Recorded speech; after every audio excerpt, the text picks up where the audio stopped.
Yo, what's up, guys? It's your boy Bernie here along with Pete. Hey. And today, guys, we got the charge. Obviously, we got some power rankings talk, the updated list now after take 2. We also got, if it's not a charge episode without a little bit of ball talk, we got some ball talk to talk about and some other things that you'll be interested in. So let's get started here on the charge. James. LeBron James all the way in. Here comes Simmons the other way. 3-on-2. Simmons eludes the defender and lays it in with that. Certainly the length altered that shot. Out of the quick steps. Crutches. Play right there. Porzingis from Jennings. Throw down and a foul. Irving, splits the defense with the dribble. All right. Go through the top 10, Bernie. Let's hear it. All right, let's go through the top 10 real quick. We have the Warriors at 1, Celtics at 2, Cavs at 3, Raptors at 4, Houston at 5, San Antonio Spurs at 6, Timberwolves at 7, OKC at 8, Wizards at 9, and Milwaukee Bucks at 10, with some notables such as Denver Nuggets at 11, Detroit at 13 now, and we also have Philadelphia at 15, and they're back down again after last week. The Clippers at 18. And New York Knicks at 19. Yep.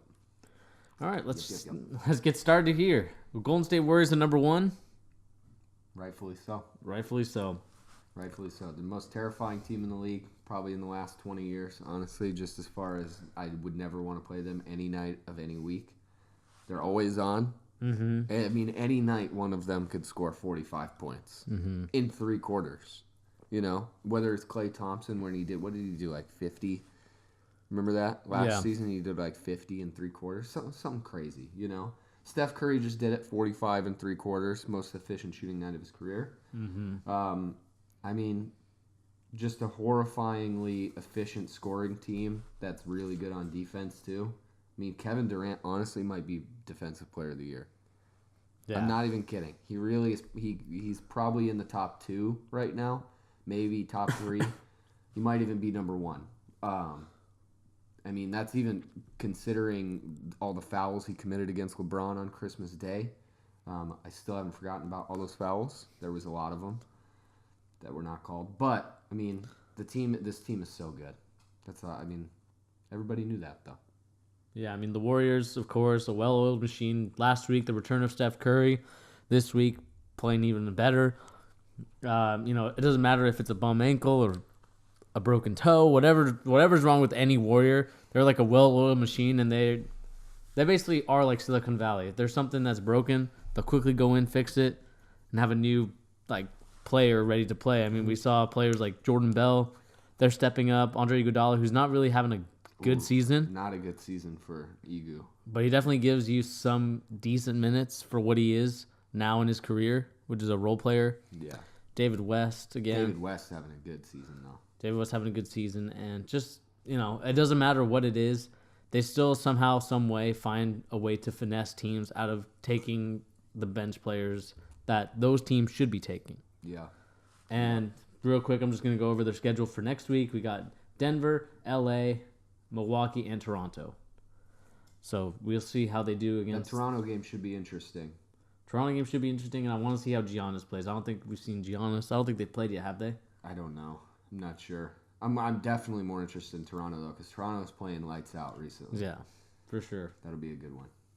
Let's move on to number 2, the Boston Celtics. This week, just to clarify, they're playing Philadelphia in London. Philly in London town. So they only have 1 game to play. They went 3-0 last week. The Celtics have really gone on a tear recently after struggling a little bit in the early parts of December. But after that Houston Rockets game, they've come up from that. It's the defense. Defense is coming back into the fold. I think they got a little break after their absolutely atrocious schedule of just like they played 15 games in 16 days or whatever it was. Just an insane schedule. So, of course, they were going to drop a few games. I think it's really hard to blame them at that point. And this is a take 1 point that I had, but I'm going to bring it into this one because I like it, all right? Jason Tatum. Yes. I think this is a big improvement. He's getting more shots every game.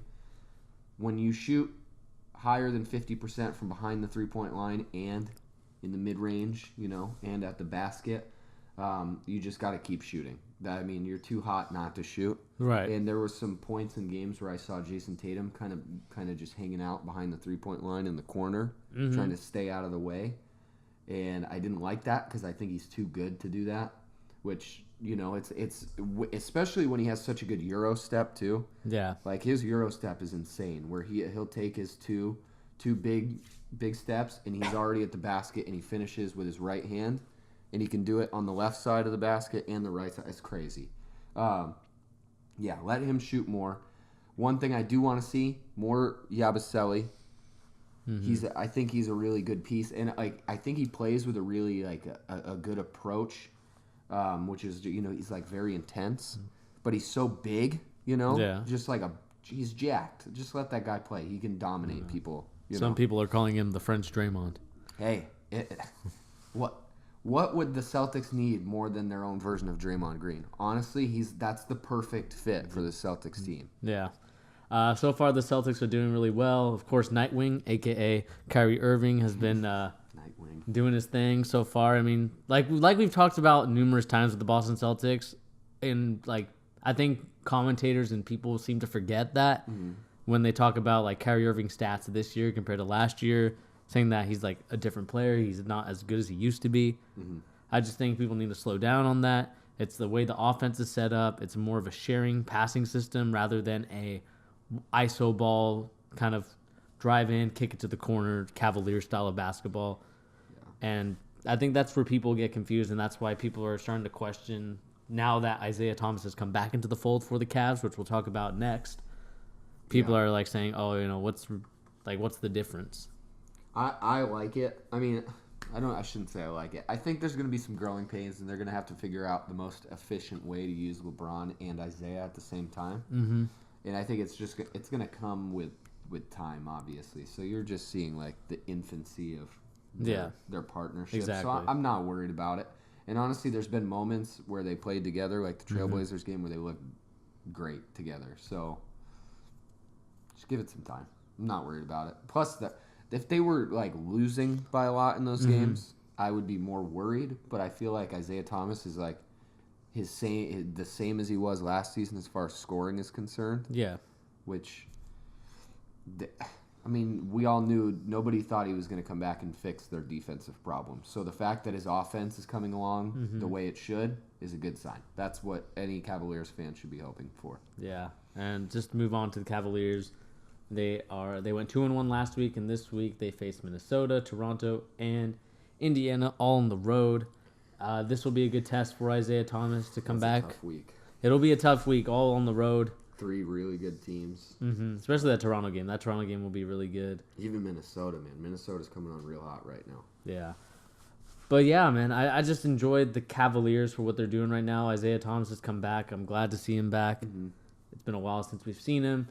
He's been really efficient, actually, scoring 36 points on 13 for 25 shooting in a total of 40 minutes. And, of course, people like to do the per 48-minute stat where it's you kind of inflate the stats. God, I hate that. I hate that stat so much. It is annoying. I will agree with you there. But people love it, though.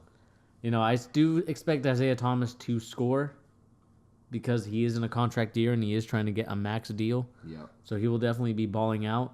My question is, and it always has been, the defense. I mean, obviously, it's been a while. It'll be a while till the playoffs. So I'm wondering if that's when they'll, kind of crank it up again.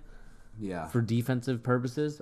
But it does have to worry me a little bit that, especially against the Warriors game, where they could have locked up a little bit better in some aspects. They didn't, and they ended up losing. I know that game was Christmas time, and we're now in January. Yeah. But it still kind of worries me a bit. But we'll see these 2 games, especially Minnesota and Toronto, and even Indiana gives the Cavaliers a little bit of trouble sometimes. Yeah. I'll be very interested to see how they play defensively against those 2 teams. Yeah. The one thing I'll say about that Warriors game, though, I actually was pleasantly surprised with their defense in some aspects. I honestly thought they should have won that game, just based on how the last few minutes of the game went. But it's all said and done, and they lost. But I thought their defense, considering how bad it's been this season, was good as it could have been against the best offensive team possibly ever, you know? Yeah, I just think for that game, just looking back on it, I know I probably won't harp on it too long, but there were some key moments where they needed a rebound, and they didn't get that rebound. Yeah, that's why, like, I don't know, Tristan Thompson is important to them in some points. Like, he just needs to, if he can get anywhere near where he was in 2015, he's really valuable to that team because he brings the exact things they don't have that they need, you know? Like, really good shot stopping defense in the paint and incredible rebounding. So, I mean, he's definitely not his old former self, so maybe they get DeAndre Jordan. He does that for him, too. So, I mean, who knows? Should move on to the number 4 Toronto Raptors, who are shooting up the power rankings lately. Move to the 6. The 6, the Drakes, as you like to call them. You know, they went 2-0 last week, so they didn't play a lot of games, but I mean, they are beasting and feasting, and there's nothing else that you can say about it. Yeah, well, like this says, and they have the best net efficiency between their defense and their offense, and that's just in the last 19 games. But just in general, like over the season, they're second, I believe, to only Golden State. I mean, the team is really good, but it's the same thing we talked about in our report cards. I kind of honestly expect this from them in the regular season. Their team is really, really good. Until they show me even a semblance of this in the playoffs in one series, I need to see it in the playoffs before this means anything to me. But I am impressed with what I've seen. I still am not 100% on the Kyle Lowry train because I still don't know where his head's at. I've talked about the whole San Antonio comments he made.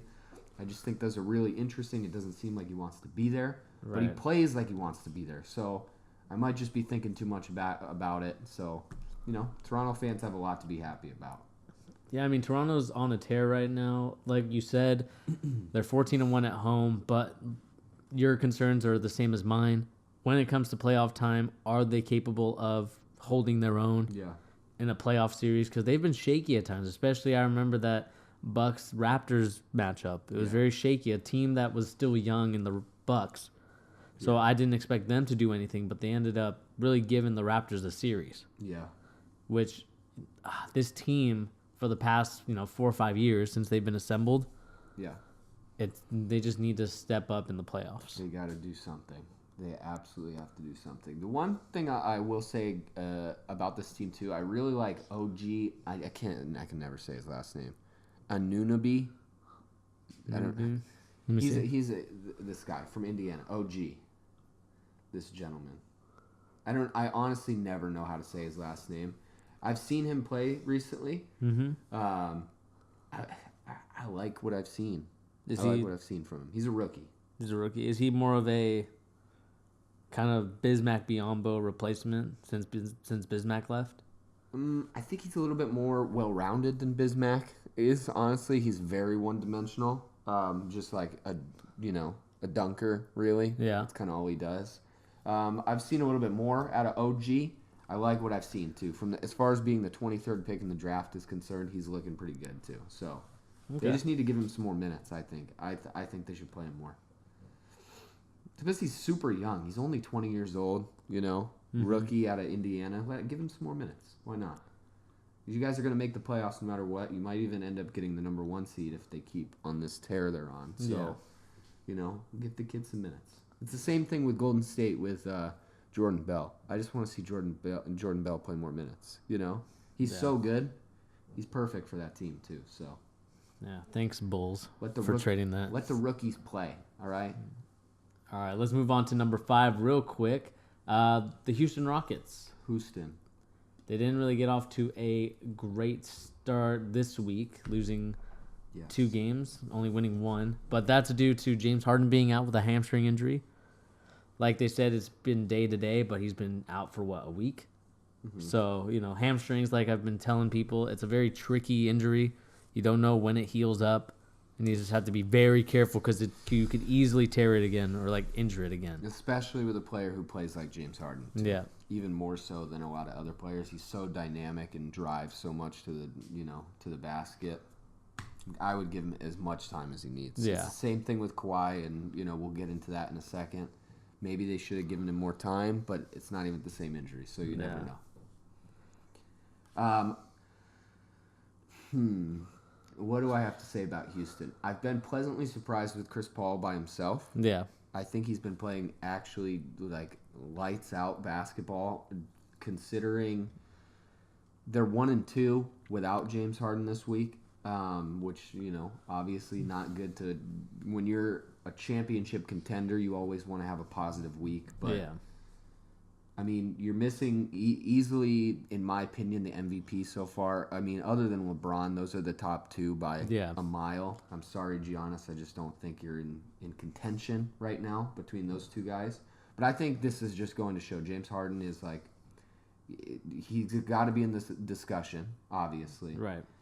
But yeah, I mean, even with Chris Paul playing as well as he is, like, they need more. They need Harden on the court. I think now in his career, Chris Paul is not the scorer that he used to be, and back in the Hornets days. Of course.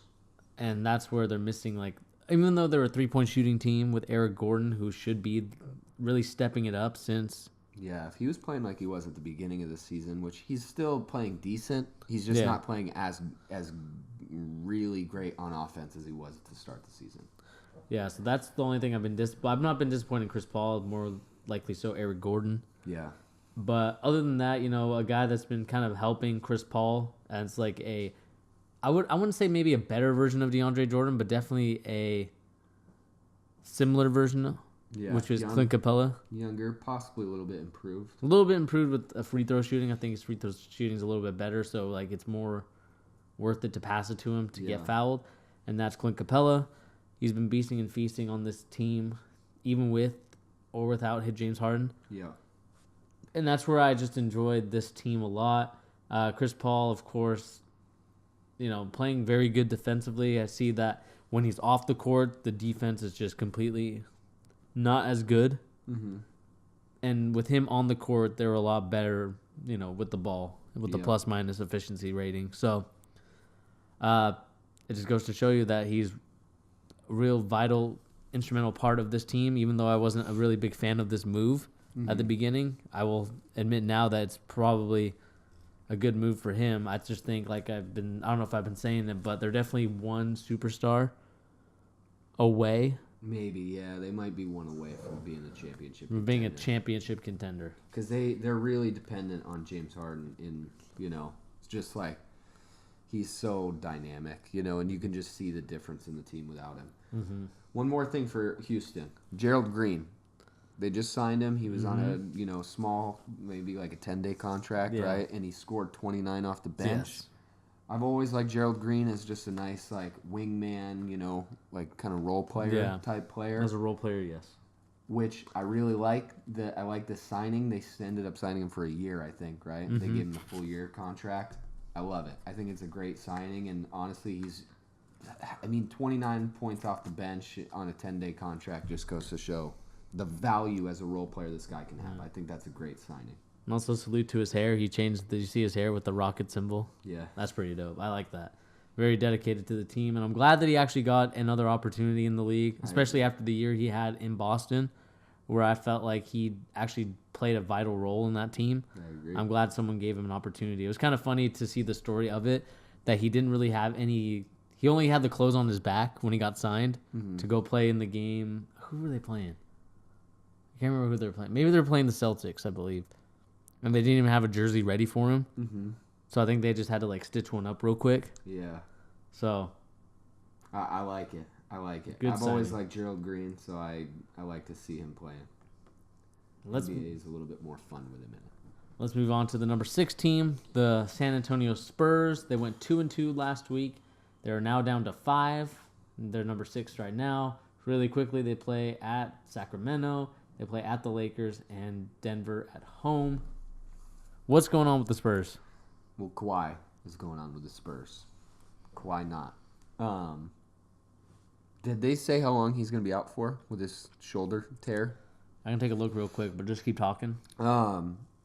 Regardless of how long they've said he's going to be out, I honestly think they should just keep him on the bench until the playoffs start.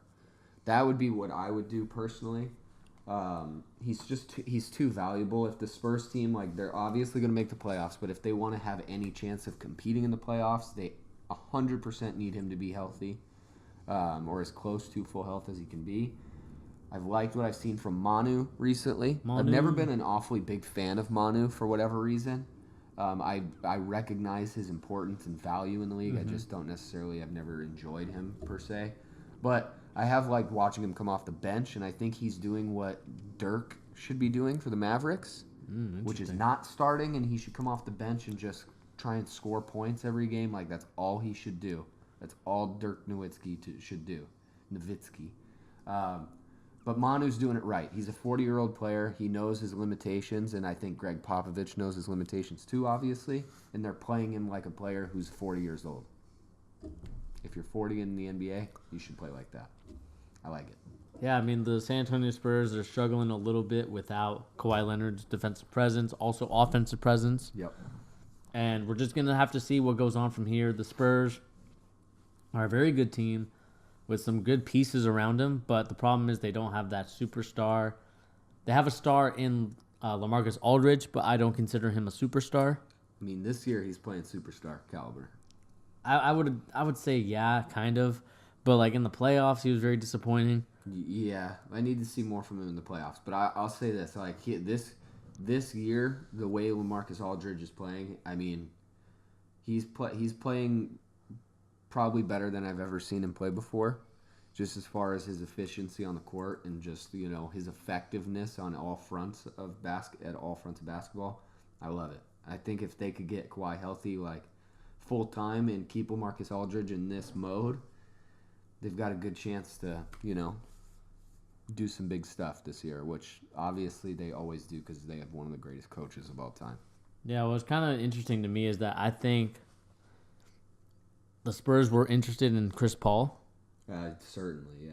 So it would have been kind of cool to see him on that team, I think. That's such a good lineup. Even though I do think he's a good fit in Houston right now for what they need him to do, I think he would have been an even better fit with San Antonio. It's hard to debate that he would be the perfect fit for that team. To replace Tony Parker as like the starting point guard, even though I don't think Tony starts as much anymore. He might. I'm gonna have to really take a look. But I think Chris Paul would have perfectly fit this team. It would have easily been a 3-man team with your power forward, your small forward, and your point guard. Definitely would have been extending the dynasty of the Spurs even longer. Yeah. But, you know, it's just amazing to see, and I can't wait to kind of wait. I just really hope that Kawhi Leonard's ready when he comes back. And like you said, I hope they take their time with him, make sure that he's fully healed because they still have to do x-rays. Making sure that everything's good. I'm just nervous about them just getting kind of bounced if he's not able to return. Yeah, I worry about it too. Tony Parker does still start for the Spurs. When he's not resting, he does start. Kawhi is one of my favorite players in the league. I think two-way player-wise, he's easily top 5 player in the league. I mean, he's so good, you know. And with him, they genuinely, they had a chance to beat the Warriors last year before he got hurt too, you know.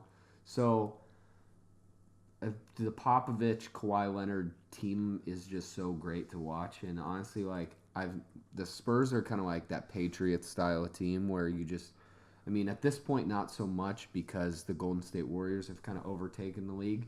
But for a long time, it was the Spurs, you know, and they were kind of annoying to watch because they were so good so consistently. But I think this is my favorite era of the Spurs because you just know they're going to be good, but it's so interesting to see how they're going to be good. Right. And Kawhi is just I feel like his work ethic on the court is just so entertaining to watch because he's such a hard worker everywhere on the court. It's awesome. Love it. I really hope he comes back healthy. Last thing for the Spurs, I said my preseason predictions, Kawhi was going to be the MVP. Obviously not anymore because he's going to be hurt more than 75% of the season. I'm going to pick James Harden. I think they're going to give him, partially because it's so hard to choose between him and LeBron, but because he should have gotten it last year. And I think people are realizing that. You know? Yeah. That was how I felt last year. I think you felt that way too. Mm-hmm. A lot of people felt James Harden should have won just because the stat stuffing that Russell Westbrook didn't necessarily merit an MVP other than the fact that he broke the record for triple-doubles in a season. But I think it's going to be a retroactive award and recognition of how good he's been this season. Yeah, I mean, that probably could happen. I'm going to go Giannis, even though it's looking more and more likely that it will be between LeBron and James Harden, with, Giannis maybe being a third or fourth option Yeah. for MVP voting. But we'll see.